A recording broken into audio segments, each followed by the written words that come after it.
Hey everyone, this is CA Prerna Suneja, and today we are going to discuss about GST on freight forwarders industry. Since there are many confusions about this specific industry related to GST, so I have tried to make a cluster in which I have mentioned how GST is going to be applied on this particular industry, both on the income side and on the expenditure side. So we have just collected all the things together to make the things clear because there are many confusions already in this industry. So this video is going to be helpful for three people. One are the one who are in the freight forwarded industry. Second, the importers, because they are also affected somewhere from this industry. In fact, I would say that many of the freight forwarders clients are already the importers if we talk about goods. So second is the importers who are going to be for whom the video is going to be helpful.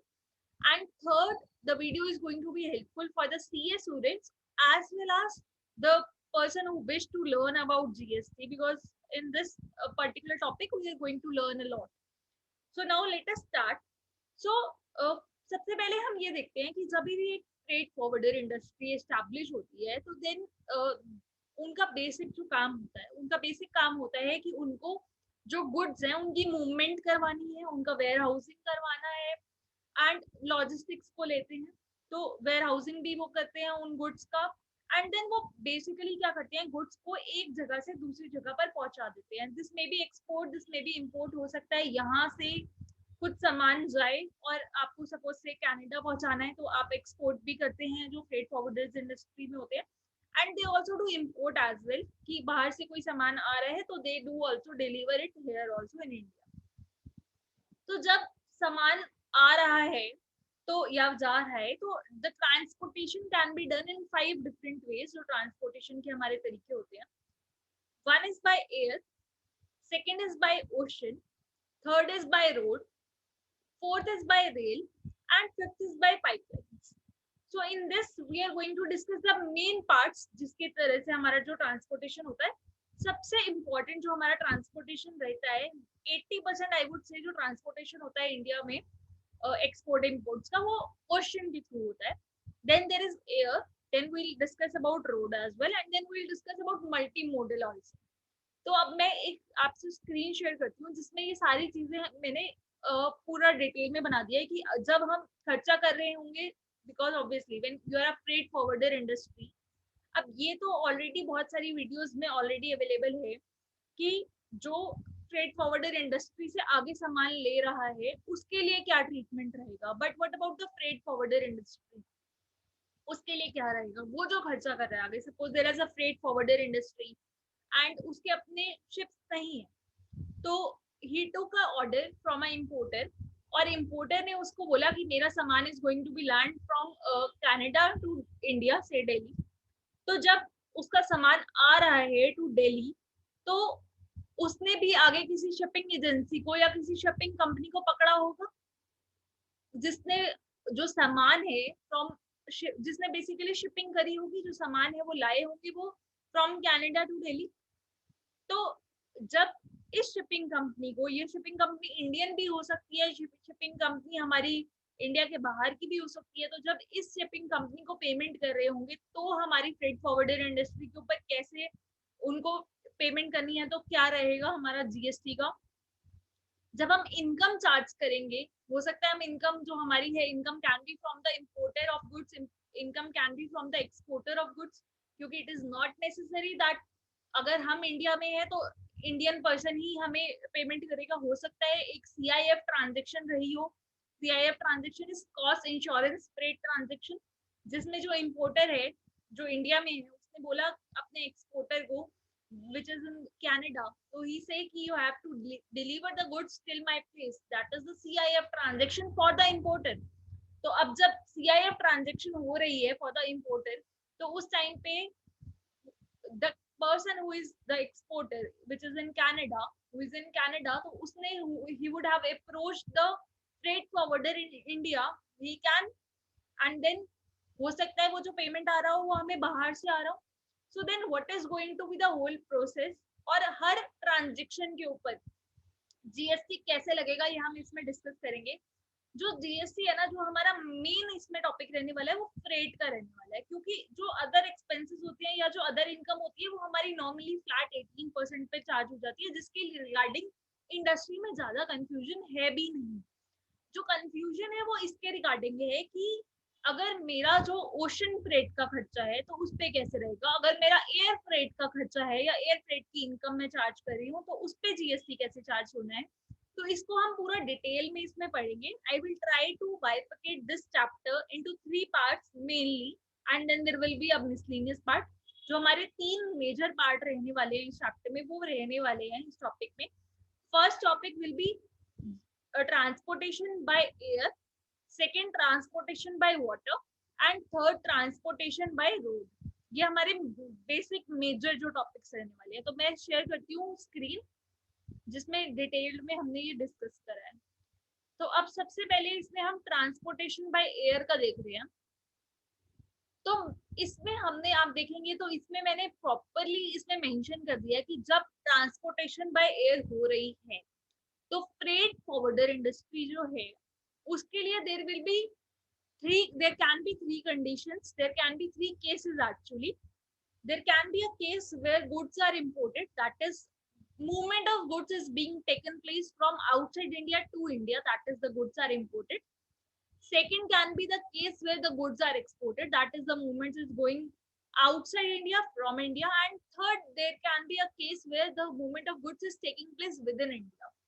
तो जब इन तीनों cases को मैंने समझने की कोशिश करी तो I got to the conclusion that there is an exemption in serial number 19 of notification number 12/2017 central tax rate, जो 28 जून 2017 को आई थी। उसके बाद उसमें कुछ अमेंडमेंट्स भी होते रहे, but then at last as on today we have this notification which says that services by way of transportation of goods by an aircraft from a place outside India means only on import up to the custom sessions of clearance in India is exempted by serial number 19. Notification number 12/2017 deal करता है exemptions के बारे में। जितनी भी हमारी exemptions है central tax rate की नोटिफिकेशन नंबर 12/2017 में ऑलरेडी मेंशन्ड है। तो जब हमने उस नोटिफिकेशन को पढ़ा, so we got to know that any transportation services for import of goods up to the custom station of clearance in India is exempted। तो हम कह सकते हैं कि जो फ्रेट फॉरवर्डर है उसका जो खर्चा भी रहा होगा वो भी एग्जेम्प्ट हो गया। और क्योंकि अगर सपोज एक एयरलाइंस को, एक फ्रेट फॉरवर्डर इंडस्ट्री ने एक एयरलाइंस को बोला कि मेरे तरफ से आप ये, एयरलाइंस क्या करेगी, एयरलाइन सामान लेके आएगी। अब फ्रेट फॉरवर्डर इंडस्ट्री के पास अपनी एयरलाइंस नहीं है, तो फ्रेट फॉरवर्डर इंडस्ट्री ने एक एयरलाइंस को पेमेंट करी होगी, तो वो जो खर्चा है फ्रेट फॉरवर्डर का दैट इज एग्जाम। तो airlines industry is not going to charge any tax on that amount.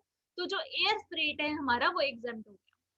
Second point हमारा आता है सेम सिचुएशन में जब वो पैसे चार्ज, वही अमाउंट जो उसका खर्चा हुआ है, हो सकता है उस एग्जैक्ट अमाउंट चार्ज करे, हो सकता है एक्स्ट्रा अमाउंट चार्ज करे, डिपेंडिंग अपॉन कॉन्ट्रैक्ट किस तरीके का हुआ है फिर फ्रेट फॉरवर्डर इंडस्ट्री वाले पर्सन का इंपोर्टर के साथ, because the goods are imported. तो हो सकता है एक्सपोर्टर के साथ भी रहा हो। तो जो हमारा जो कॉन्ट्रैक्ट है वो किस तरीके का रहा है, there are 2 types of contract. One is कि I will make payment, reimburse, take the reimbursement from you and charge the service charge from you. Second is I quote a particular amount to you and then I am going to charge that amount to you irrespective of what my expense is going to be. तो दोनों ही cases में हमारा जो air freight है वो exempt हो गया। तो it means that in case of import of goods air freight is exempt, चाहे वो फ्रेट फॉरवर्डर इंडस्ट्री का खर्चा हो चाहे फ्रेट फॉरवर्डर इंडस्ट्री का इनकम। तो ना ही उन्हें पे करना है ना ही उन्हें कलेक्ट करना है जीएसटी और एयर फ्रेट।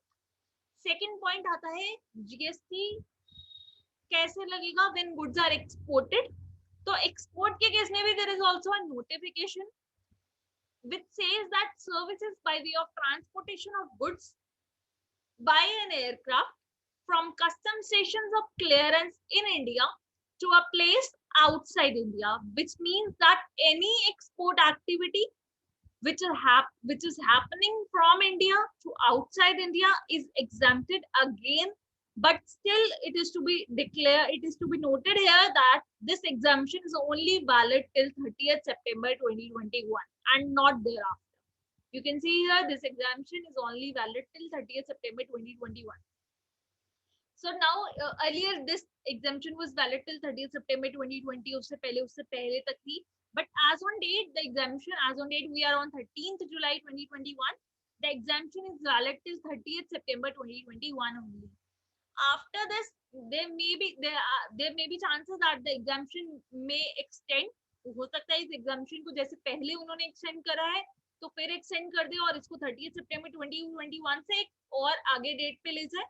और अगर in case the exemption does not get extended तो उस केस में फ्रेट फॉरवर्डर इंडस्ट्रीज को जब गुड्स एक्सपोर्ट हो रहे हैं तो नॉर्मल चार्ज देखना पड़ेगा कि हमारा उस टाइम पे नॉर्मल चार्ज कैसे लग रहा है and then we have to decide about GST. As on date exports are exempted. Exports are exempted in the sense transportation fees is exempted. Services by way of transportation is exempted in the case of export, right? So third case is when goods are transported within India. So in case suppose the goods are going from Delhi to Rajasthan or say Delhi to Bangalore or somewhere, so in that particular case जब goods transportation हो रहा है तो in that case अगर मेरा जो खर्चा रहा होगा उस केस में भी डायरेक्ट फॉरवर्ड चार्ज है, there is no reverse charge liabilities. So whoever will be your supplier of services for the freight forwarder, the airlines, they will charge you GST at the rate 18% on your air freight, and similarly the income amount जो आप income होगी आपकी आगे उसमें you have to charge GST at the rate 18% on forward charge. So this was the easiest case in the transportation, which was transportation by air. So I discussed this at the very first point. Now a little next step, a little more difficult thing is transportation by water. So when transportation by water होता है तो उस case में हमारे पास बहुत सारे doubts आते हैं. तो उसमें सबसे पहले जो हम इजी टॉपिक्स हैं दोनों में जो केसेस हैं, केसेस इसमें भी हमारे वही चलेंगे. 3 cases. First, when goods are imported. Second, when goods are exported. And third, when transportation is within India. Shipping में भी inland waterways हो सकता है within India. तो ये हमारे 3 केस हो गए. So now, in the first case जो हमारा है when goods are imported, तो उस केस को हम थोड़ा सा अभी बाद में देखते हैं. सबसे पहले हम देखते हैं when goods are exported.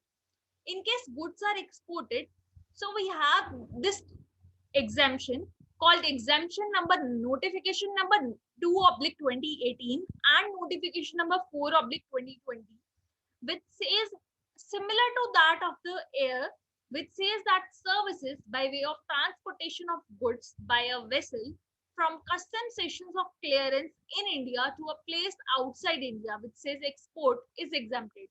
So it means that here also there is a similar case, just like transportation by air, that the cost of transportation or the value of transportation is exempted, and there is not going to levy any GST on this amount. तो इस amount पे भी GST नहीं लगेगा. This amount is also exempted. तो जो आपका ocean freight है on export of goods वो आपका exempted है.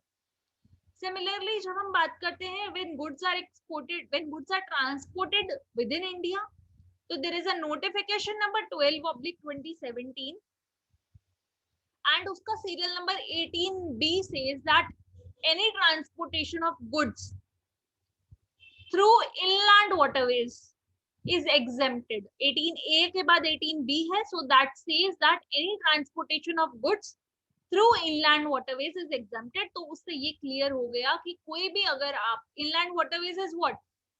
Water within India. तो जो भी आपका inland waterways है उसके थ्रू अगर आप कोई भी transportation of goods करते हैं, so that is exempt. आपको उसके ऊपर भी GST चार्ज नहीं करना है. तो this will happen in both the cases. आपका जो एक्सपेंस है ओशन फ्रेट का in case of inland waterways is exempt, आपकी जो इनकम रहने वाली है ऑनलाइन, ऑनलाइन नहीं, ओशन फ्रेट इनकम जो आपकी रहने वाली है इनलैंड वाटरवेज में, that is also exempt. And then the most critical topic जो आता है, अभी तक हमने देख लिया कि ट्रांसपोर्टेशन बाय एयर हो रहा है अगर, तो एक्सपोर्ट एग्जेम्प्ट है, इंपोर्ट एग्जेम्प्ट है, और अगर नॉर्मल विद इन इंडिया हो रहा है तो 18% फॉरवर्ड चार्ज लग रहा है in both the cases, in expense as well as in income. And second हमने ये देख लिया कि अगर वाटर यानी कि ट्रांसपोर्टेशन बाय ओशन वाटर हो रहा है तो उस केस में एक्सपोर्ट एग्जेम्प्ट है और विद इन इंडिया भी एग्जेम्प्ट है। बट अब हमारी जो नेक्स्ट बारी आती है वो आती है इम्पोर्ट, और इस इम्पोर्ट के टॉपिक के साथ में ही हमारा ये जो वीडियो है ये इम्पोर्टेंट हो जाता है हमारे इम्पोर्टर्स के लिए भी।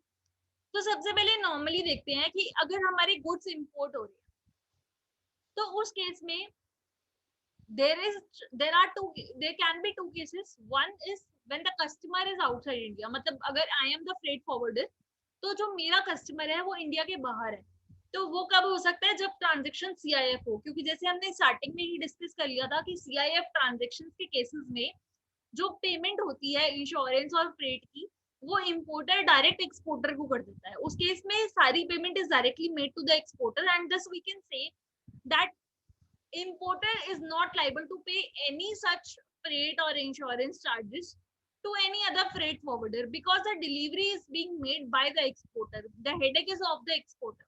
So इस केस में the exporter has contacted the freight forwarder in India. So the customer of the freight forwarder is outside India because the exporter has contacted the freight forwarder. And second, there can be a case when the transactions are FOB on FOB transactions and the customer of the freight forwarder is in India. In both the cases, note down that tax is to be collected under forward charge at the rate 5% and ITC is not going to be eligible on your expenses इसके against जो भी आप करेंगे। तो water के case में, import के case में द इनकम वाला जो आपका पोर्शन है that is going to be taxable at the rate 5% flat rate, right. अब बात करते हैं जो आपके खर्चे हैं। So when you have contracted a shipping company, तो अगर वो शिपिंग कंपनी है there can be two cases again, the shipping company can be in India, the shipping company can be outside India. So in case the shipping company is in India, let us first understand this. जब shipping company India की है, तो उस particular case में GST will be charged by the shipping company under forward charge at the rate 5%, and your ITC will not be eligible. जो आप उनको GST पे करेंगे उस पे ITC आपको नहीं मिलेगा। रीजन यही है because your outward supply is taxable at the rate 5% with the condition of non-eligibility of ITC.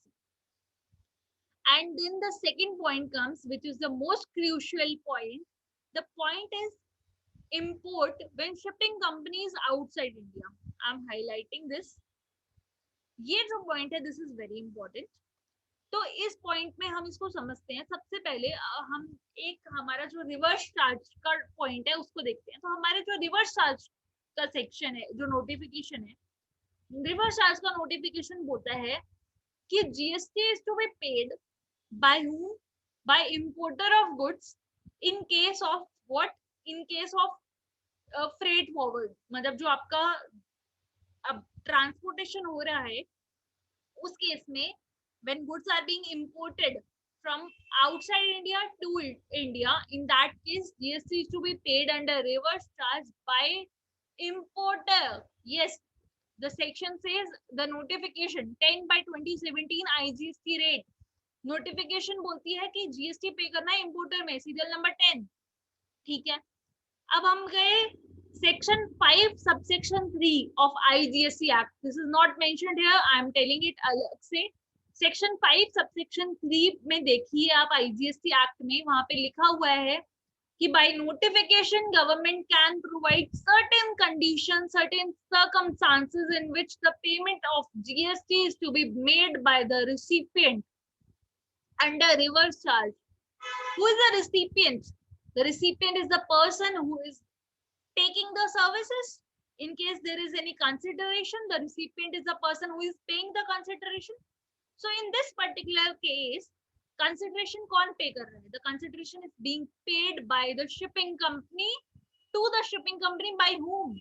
By the freight forwarder. That is you, if you are the freight forwarder. So freight forwarder is paying to the shipping company. Shipping company is outside India.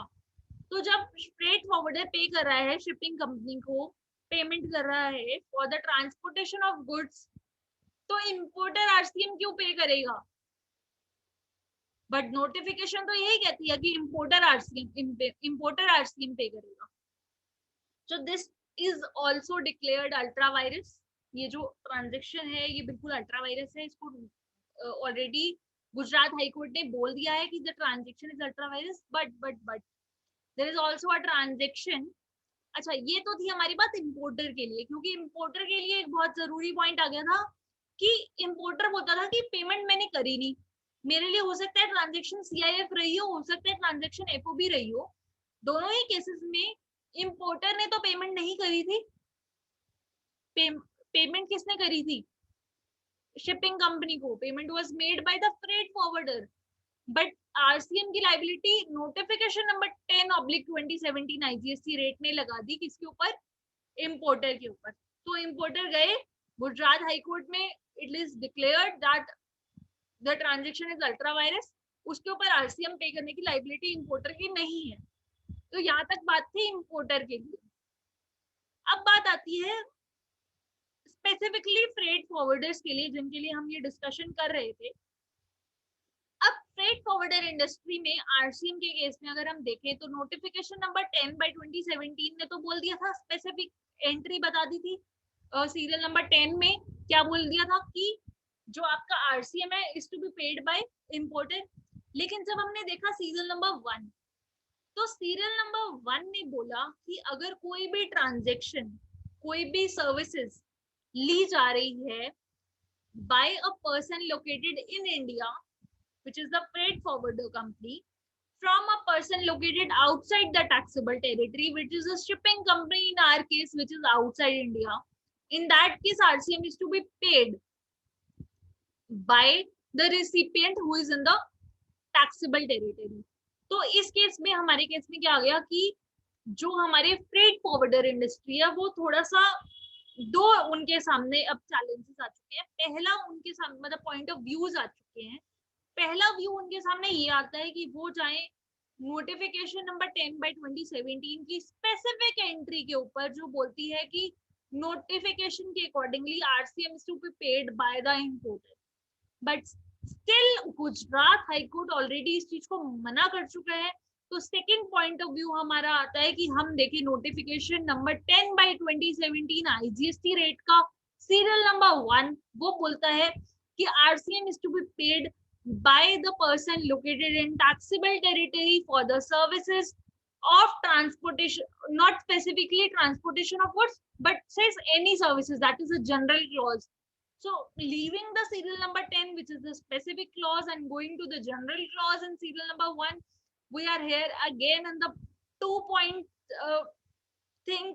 two-way point, that whether we have to pay GST under RCM, whether the RCM would be paid by the importer or by the freight forwarder. तो importer के case में Gujarat high court का decision, तो importers are not paying RCM, and freight forwarders के case में it is suggested that please pay RCM under reverse charge, please pay GST under reverse charge because of serial number 1 of notification number 10/2017 IGST rate. But still some freight forwarders are taking this stand that they are not liable for paying GST because of serial number 10 specific entry. तो जब specific entry आ गई तो people are ignoring the general entry.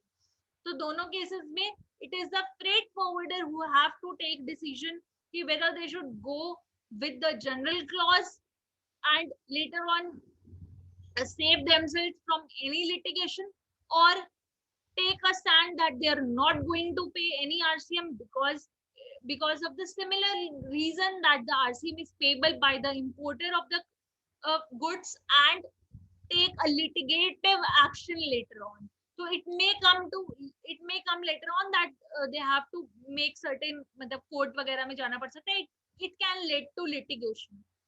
So this was about transportation by water. हमारा third point आता है transportation by road का.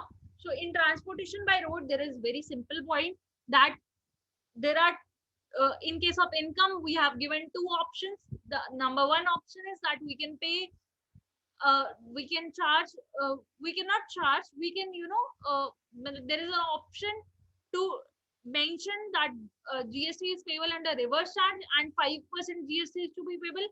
Transportation by road basically आप कह सकते हैं जीटीए सर्विसेज हैं. ये जीटीए सर्विसेज के बारे में मेंशन किया गया है. तो इनकम के केस में अगर तो आप पे कर देते हैं 12% फॉरवर्ड चार्ज तो आपको आईटीसी मिल जाएगा. और अगर आप 12% चार्ज नहीं करते हैं तो उस केस में जो रिसिपेंट ऑफ गुड्स, जो रिसिपेंट ऑफ सर्विसेज होंगे ऑफ ट्रांसपोर्टेशन, वो पे करेंगे 5% अंडर रिवर्स चार्ज और आपको कोई आईटीसी नहीं मिलेगा आपका. और एक्सपेंस के केस में on the similar hand, expense के केस में आपका इसमें क्या रहता है कि because you are a goods transport agency. What is a goods transport agency? transport agency which is doing transportation by road and issuing a consignment note. तो अगर आप एक गुड्स ट्रांसपोर्ट एजेंसी है तो उस केस में जो आपकी सर्विसेज रहने वाली है, because in services by way of hire of giving by way of giving on hire of goods transport agency is exempted. तो अगर कोई भी एक मतलब ट्रक हायर के लिए देते हैं, अगर आपको कोई भी आपकी हायरिंग सर्विसेज है, तो since you are a GTA the services is already exempted by notification number 12 by 2017 central tax rate. This was about ocean, air and road. And the third last one is transportation by multimodal ways. मतलब जब आप एक से ज्यादा तरीके से transportation करेंगे तो उसके इसमें जो आपकी इनकम रहने वाली है, अगर आप एक मतलब सिंगल कॉन्ट्रैक्ट में करते हैं, नॉर्मली सिंगल कॉन्ट्रैक्ट में ही होता है, तो in that case you have to charge tax at the rate 12% under forward charge. और जो आपके खर्चे रहने वाले हैं that is going to be as per your expense respectively. तो this was all in very short about GST on freight forwarders किस तरीके से रहता है. And I hope the video is very much clear. In case you are from the logistics or shipping company, you can definitely write down your any query related to the subject, related to the topic. I would definitely try to clear out. I hope this video has made the things clear to you. Thank you so much, friends. Have a nice day.